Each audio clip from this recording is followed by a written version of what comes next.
Salut à tous, bienvenue sur Zouk TV, fidèle à votre Croix de Neuf. Et oui, le midi, le soir, en fait. Je sais que vous aimez ça. Et aujourd'hui, nous avons une personnalité, bon, peut-être va pas trouver ça excessif. Elle s'appelle Audrey Lordino, c'est une femme de culture. Bonjour, bonsoir Audrey. Bonjour, bonsoir Michel, bonsoir à tous. Alors comment est-ce en forme là? En forme tout bonnement, hein. Alors, je l'ai connue depuis très très très longtemps, alors qu'elle avait d'autres responsabilités. Mais là maintenant, elle est directrice de la culture à Saint-Joseph, en quoi. Alors une directrice de la culture, c'est quoi? Est-ce que c'est une politique, c'est quelqu'un qui a des idées Alors, une directrice de la culture, c'est une administrative, oui, qui suit les directives du politique. Donc le maire, il a un souhait pour sa commune, hein. Il a un projet avec une équipe, voilà, un projet qui est peut-être plus ou moins flou, plus ou moins précis, et la directrice vient donner une direction à ce projet politique et proposer une programmation. Donc à Saint-Joseph, nous avons une salle, le Centre culturel Marseille, mais il y a également des cases. Il y a des quartiers aussi à Saint-Joseph. Voilà, les centres d'action socio-éducatifs qui sont dans les quartiers, qui sont au nombre de 5. Et l'idée, c'est vraiment d'animer la ville sur le plan culturel avec des projections de films, du théâtre, du conte. Voilà, toucher un peu toutes les couches de la population, aussi bien les enfants que les personnes âgées, que les personnes de tout âge, et voilà. Puis voilà, tout type de public. En tout cas, mesdames et messieurs, vous avez compris qu'elle connaît le boulot, comme on dit, elle fait son job. C'est une sorte de force de proposition, quoi. Absolument, oui. Mais des fois, il n'y a pas incompatibilité entre politique et ce que tu proposes. Il pourrait y avoir incompatibilité. Aujourd'hui, on n'a pas encore rencontré ce cas de figure. En général, on s'écoute. C'est ce qui est intéressant, hein, à Saint-Joseph, on s'écoute. Le maire m'écoute, je l'écoute. Les élus de ma commission également m'écoutent et je les écoute. Donc, on n'a pas forcément les mêmes visions tout le temps. Par contre, les arguments des uns et des autres peuvent faire chacun changer d'avis. Et l'idée, c'est quand même de travailler en commun et de proposer un projet qui parle à la population joséphine et qui représente ce pourquoi ils ont été élus, en fait. Ils ont été élus pour un projet qu'ils ont proposé, pour des idées. Aujourd'hui, la mise en œuvre des idées, c'est avec les administratifs comme moi, donc moi au niveau de la culture. Et donc, je te demande un regard, hein, simplement, tu ne vas pas expliciter si tu trouves cela un peu trop. La culture à la Martinique, même au niveau des grandes instances de notre Assemblée, est-ce que ça ne passe pas pour un parent pauvre? Absolument, mais depuis très très longtemps, la culture en France, de manière générale, passe pour un parent pauvre. Il n'y a qu'à voir aux informations en général. Les informations culturelles sont toujours les dernières dans les journaux.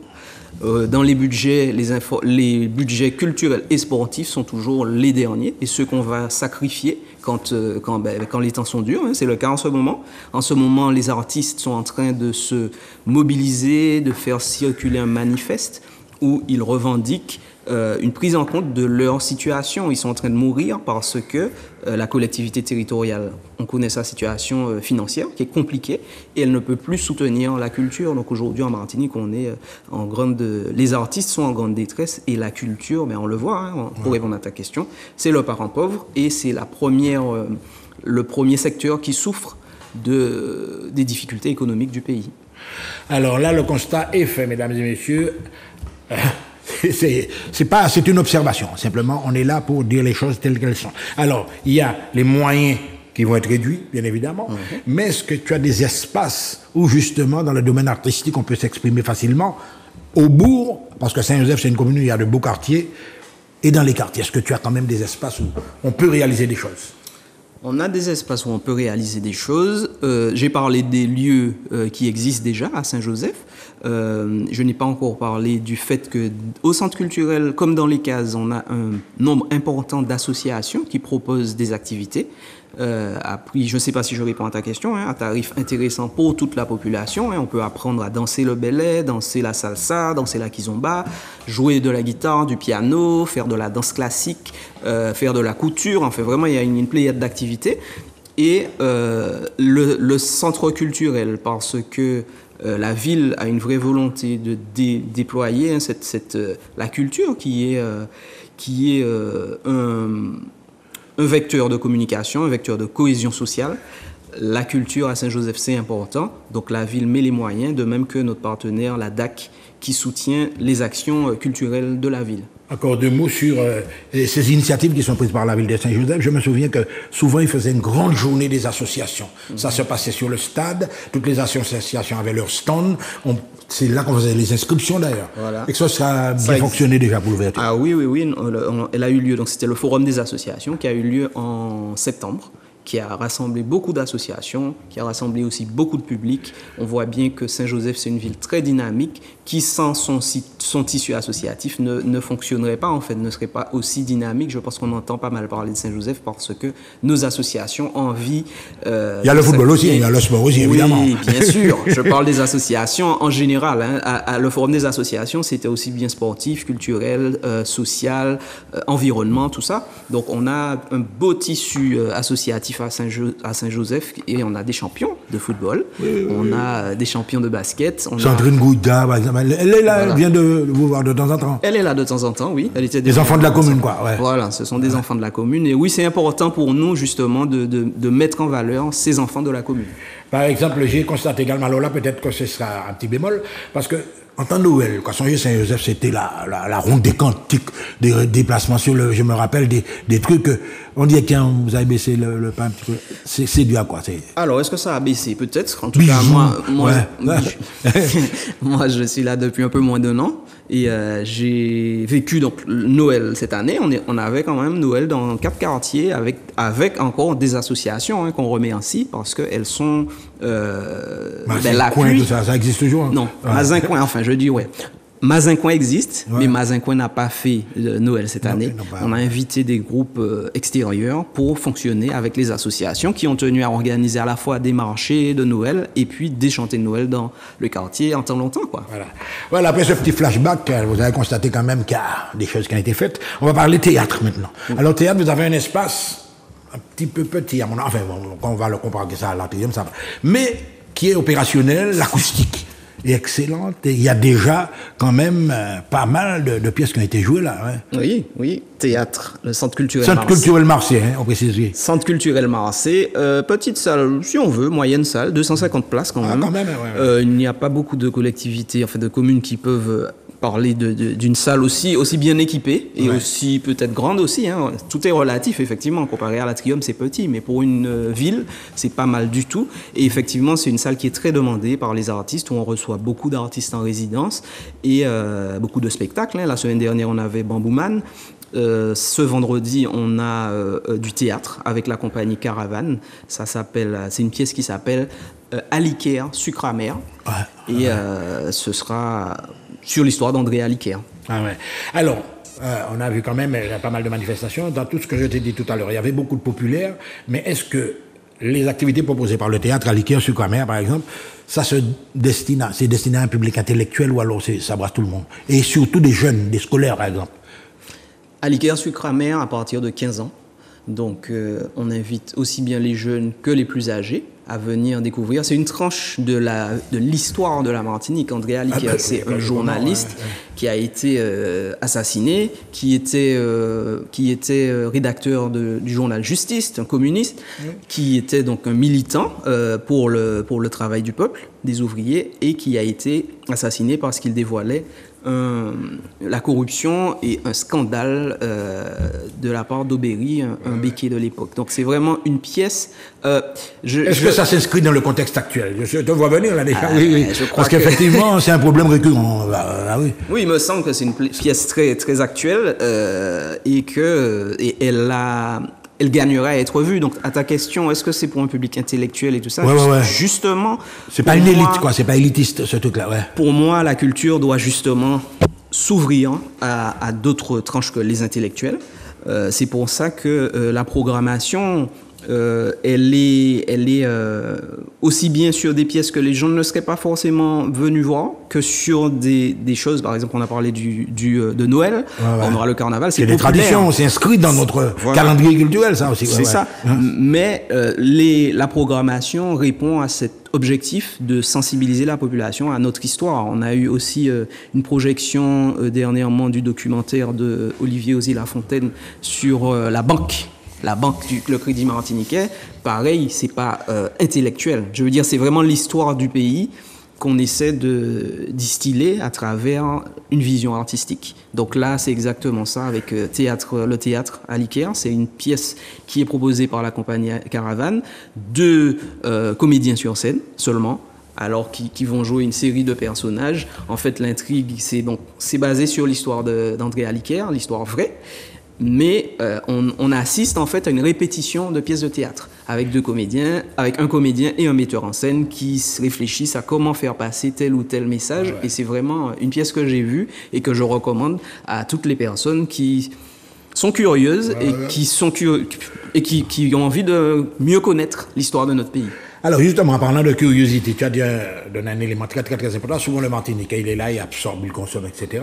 Mais lors de ces manifestations-là, est-ce qu'il y a un débat interactif entre les comédiens, à la limite peut-être des personnages ressources qui sont là, qui témoignent, t'as la capacité de dire référence ça et qu'on est ensemble. Ah oui, c'est important. Sans être trop engagé, hein, c'est-à-dire que c'est contrôlé quand même. Ouais. Bien sûr, oui, on a un modérateur.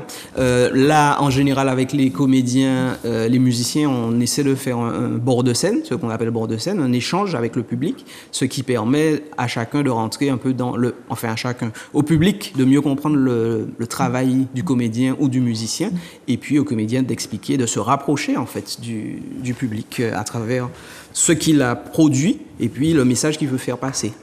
Alors tu me mets à partir de 15 ans, entrée libre. Donc on précise quand même 7, 8, 3 jours, c'est ça, non? Non, c'est le 7, c'est vendredi 7, oui. C'est ce vendredi, une seule date. Vendredi 7 à 19h.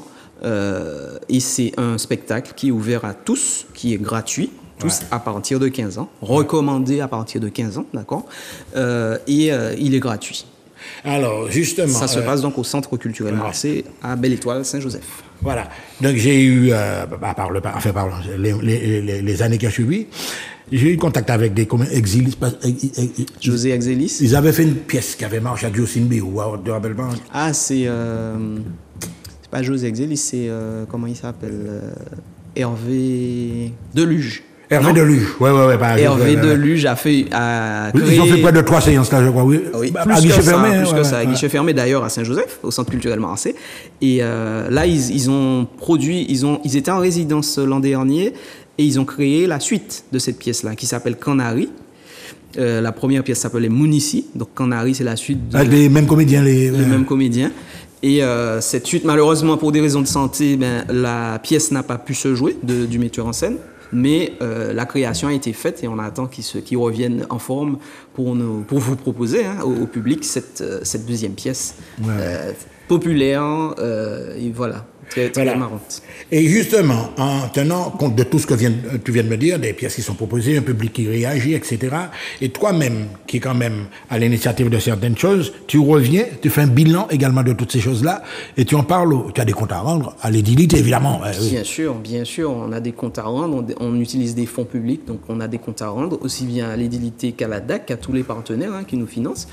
Et évidemment que nous faisons des bilans, aussi bien avec les équipes techniques, artistiques, administratives, que bilan financier aux partenaires. Oui, c'est important pour pouvoir aller de l'avant. Et tu sens l'adhésion de la municipalité derrière ça. Jusqu'à maintenant, tu n'as pas eu encore de revers, non? Non, jusqu'ici... Pareil, je me dis, moi, non.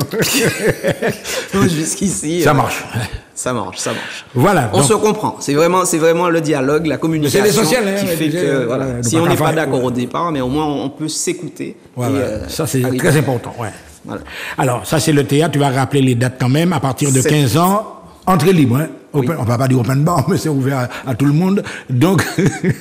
Vendredi 7 février, 19h, Centre culturel Marseille. Avec possibilité peut-être de bis, comme on va dire. On verra bien. On verra.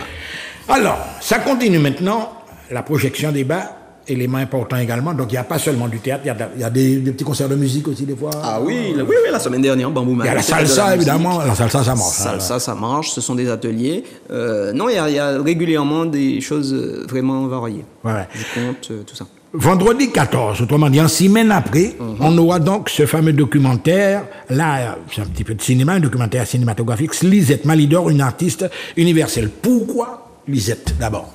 Pourquoi Lisette Malidor? Lisette Malidor, c'est une artiste qui a connu des années de gloire dans les années 70 à Paris. Elle était au Moulin Rouge, elle était aux Folies Bergères, au Casino de Paris. Elle a été meneuse de revue. La reine du casino, enfin bref, oui.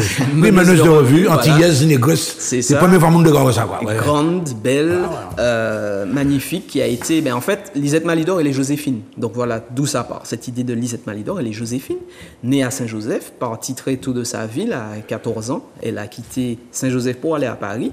Et puis, elle a découvert la vie là-bas, sans diplôme, sans formation. Elle a commencé par des petits boulots dans des familles et tout ça. Et puis, elle s'est découvert un talent pour la coiffure, donc elle s'est formée. Et puis, elle a voulu vendre des programmes au Casino de Paris, donc elle l'a fait. Et puis, on l'a découverte, Alain Petit l'a découverte, cette silhouette, cette magnifique femme, et il lui a demandé de passer une audition pour la danse. Et voilà qu'on l'a retenue et qu'elle est devenue meneuse de revue. Donc une vie extraordinaire, connue internationalement. Lisette Malidor a été comparée à Joséphine Baker. Et puis, elle a reçu la Légion d'honneur des mains de Rachida Dati en décembre dernier. Elle a aussi été au centre du documentaire donc, que nous allons programmer, projeter le 14 février, au centre de ce documentaire produit par Barsha Bauer et qui raconte sa vie, qui raconte la vie de Lisette Malidor. Le titre, c'est Lisette Malidor, une artiste universelle. Alors, on a la chance d'avoir encore Lisette Malidor parmi nous, puisqu'elle vit en France, donc elle va venir... La famille sera là aussi, peut-être, en fait, absolument, les parents, bien ça, sûr, les amis. C'est un grand moment pour Saint-Joseph, puisque la ville veut rendre hommage à ses enfants, on en parlait tout à l'heure, donc Lisette Malidor, c'est la première de l'année, mais on aura plusieurs hommages, et d'ailleurs... dans ce cadre-là, Kevin O'Brien, qui est aussi un enfant de la ville, styliste, voilà, il est associé à cet hommage à Lisette Malidor puisqu'il met en place une exposition qu'on pourra visiter. Les scolaires pourront visiter le 13 février et le 14, le grand public, dans l'après-midi, avant le film, pourront visiter cette exposition qui met en valeur la vie de Lisette Malidor. Mis à la direction artistique Kevin O'Brien, un autre Joséphine que nous souhaitons également mettre. Je connais très bien. Alors justement, à l'heure où nous assistons, n'est-ce pas, à une perte, tu vas pas dire des valeurs, un peu du côté culturel, des réseaux sociaux très très très importants. On entend tout n'importe quoi, tout le monde qui a chanté, l'intelligence artificielle, etc. Est-ce que tu penses que la jeunesse a besoin de ce côté-là, côté exemplarité, parcours? Tout à fait, c'est exactement ça. C'est exactement le but recherché. De montrer les pionniers, de montrer les modèles, de montrer ceux qui ont réussi, qui ont travaillé, qui sont arrivés à quelque chose d'exceptionnel. Et faire monter le niveau en général. Aujourd'hui, Lisette Malidor est partie de rien du tout. Elle est allée en France et on l'a reconnue. Elle est devenue meneuse de revue. Ça veut dire que c'est elle qui donnait la cadence là, dans les cabarets et les music-halls. Et c'était elle qu'on regardait en fait. Sans elle, il n'y avait pas de revue. Et elle est partie de rien du tout. À force de travail, ça a été une danseuse reconnue. Elle a également fait du théâtre. Elle a joué dans des pièces de théâtre. Elle a joué au cinéma. Elle a chanté. Enfin, c'est un parcours extraordinaire de quelqu'un qui est né à Saint-Joseph, que on ne peut-être n'imaginait pas au sommet. Et puis qu'il est, donc c'est un modèle pour nos jeunes de se dire qu'en fait, à partir du moment où on a un rêve, peut-être qu'on peut le poursuivre. La preuve, on a des modèles, on a Lisette Malidor, la preuve, on a Sandrine Gouda, tu en parlais tout à l'heure, la preuve, on a Mathias Lessort, sportif. Donc on a vraiment le souci, la preuve, on a le RC Saint-Joseph qui s'est illustré dernièrement. Mais l'idée, c'est vraiment de poser des modèles. Des modèles pour la jeunesse, pour la population martiniquaise en général, parce qu'on a besoin d'être conscient de notre valeur en tant que Martiniquais. Oui, mais il faudrait peut-être aussi veiller à certains trucs. Par exemple, les jeunes regardent Mbappé, la chambre Bouglaraguen, c'est Bouglaraguen.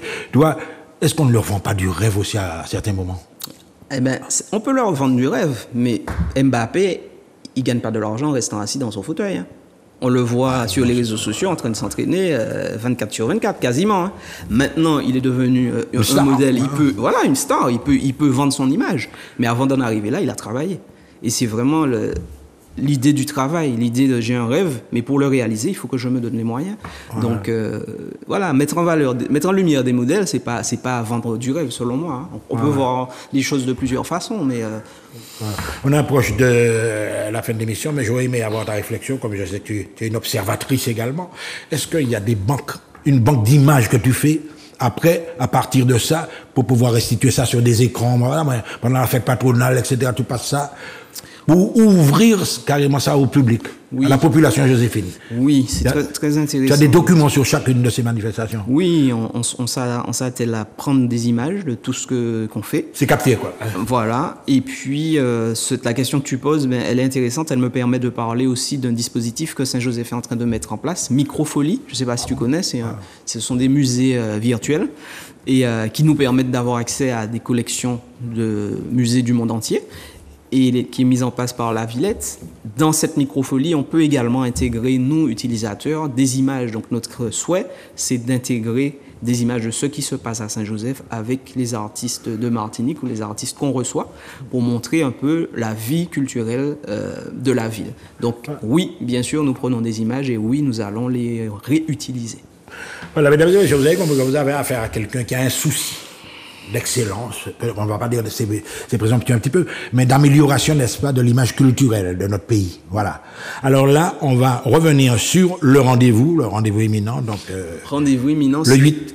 Le 7. Le 7, vendredi 7, oui. Vendredi 7, 19h, Centre culturel Marseille, à l'Icaire, Sucre amer, une pièce de théâtre ouverte à tous à partir de 15 ans et l'entrée est libre. Voilà. C'est à Saint-Joseph. Merci Audrey Lordino, directrice de la culture à Saint-Joseph, et puis un coucou à toute la population de Saint-Joseph. Nous Kaila, nous Jala. À très bientôt sur Zouk TV.